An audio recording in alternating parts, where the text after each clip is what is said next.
Assalamualaikum dan salam sejahtera diucapkan kepada Encik Thailand. Saya Nur Adinga Iliana binti Roni Irwan dan ini rakan pelatih saya yang akan saya temu bual. Nama saya Marsha Nabila Arisha binti Azlan. Okey, soalan yang pertama yang saya akan tanyakan kepada rakan pelatih ialah bagaimanakah anda menggambarkan perubahan fizikal yang anda alami dari kanak-kanak hingga remaja?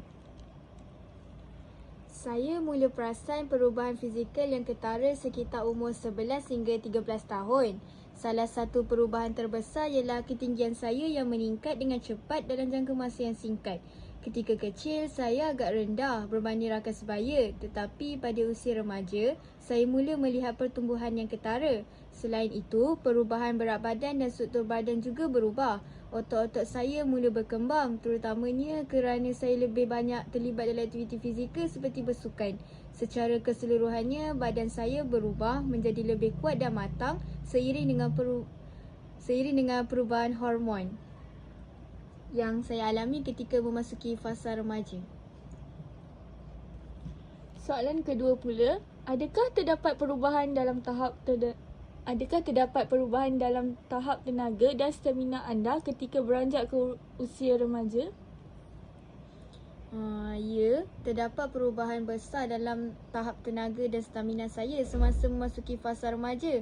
Sebelum ni, saya mudah letih selepas bermain atau bersukan dalam tempoh masa yang lama. Tetapi seiring dengan usia, saya perasan bahawa stamina saya bertambah baik. Saya dapat berlari lebih jauh dan terlibat dalam aktiviti sukan dengan lebih lama tanpa rasa letih yang cepat. Namun pada masa yang sama, ada juga ketika saya mengalami turun naik dalam tenaga, terutama ketika mengalami perubahan hormon dan ketika saya kurang tidur. Pada waktu-waktu tertentu, saya berasa lebih cepat letih, terutamanya semasa permulaan akhir balik. Okey, soalan yang ketiga, dari segi perkembangan kognitif, bagaimana anda melihat perubahan cara anda berfikir atau menyelesaikan masalah dari usia kanak-kanak hingga remaja?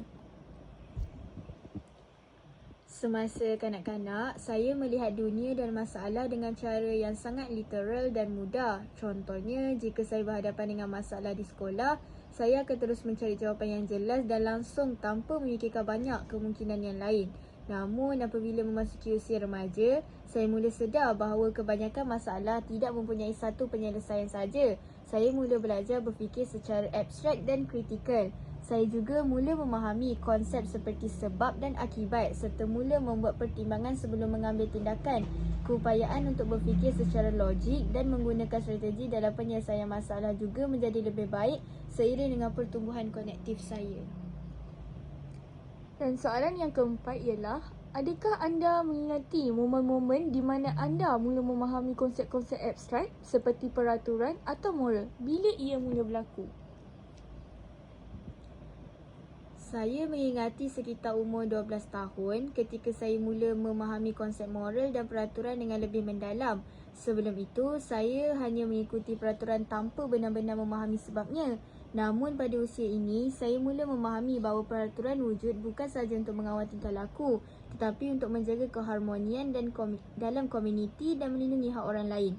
Saya juga mula menyedari perbezaan antara betul dan salah dari sudut pandang yang lebih kompleks. Ini berlaku terutamanya ketika saya mula terlibat dalam aktiviti-aktiviti sosial seperti berdebat atau menyertai perbincangan kumpulan, di mana saya perlu mempertimbangkan sudut pandang orang lain dan bukan hanya pendapat saya sendiri. Okey, baiklah. Seterusnya soalan yang berkaitan dengan perkembangan sosial emosi. Bagaimana anda menggambarkan perubahan dalam hubungan anda dengan rakan sebaya dan keluarga semasa membesar? Perhubungan dengan rakan sebaya menjadi lebih penting ketika saya memasuki fasa remaja. Ketika kecil, keluarga adalah pusat sosial utama saya. Tetapi apabila memasuki usia remaja, saya mula menghabiskan lebih banyak masa bersama rakan-rakan, berbual dan berkongsi pengalaman. Saya juga mula mencari penerimaan daripada rakan sebaya yang kadang-kadang memberi tekanan untuk menyesuaikan diri. Walaupun begitu, saya masih mengekalkan hubungan yang rapat dengan keluarga, terutamanya ibu bapa saya. Mereka menjadi sumber sokongan emosi yang penting apabila saya menghadapi cabaran di sekolah atau dalam kehidupan sosial saya. Dan akhir sekali, Adakah anda menghadapi cabaran emosi yang besar seperti rasa kurang percaya diri ataupun perasaan cemas ketika beralih ke usia remaja? Ya, saya melalui fasa di mana saya sering merasa kurang yakin terhadap diri sendiri, terutama berkaitan dengan penampilan fizikal saya. Ini berlaku sekitar umur 12 hingga 13 tahun. Ketika perubahan hormon dan perubahan fizikal mula berlaku, saya juga merasakan tekanan untuk diterima oleh rakan sebaya yang kadang-kadang menyebabkan saya merasa cemas apabila tidak dapat menyesuaikan diri dengan mereka. Tapi saya mula belajar untuk lebih menerima diri saya dan mencari kumpulan rakan yang lebih memahami dan menyokong saya. Sokongan daripada keluarga juga membantu saya mengatasi perasaan kurang yakin ini.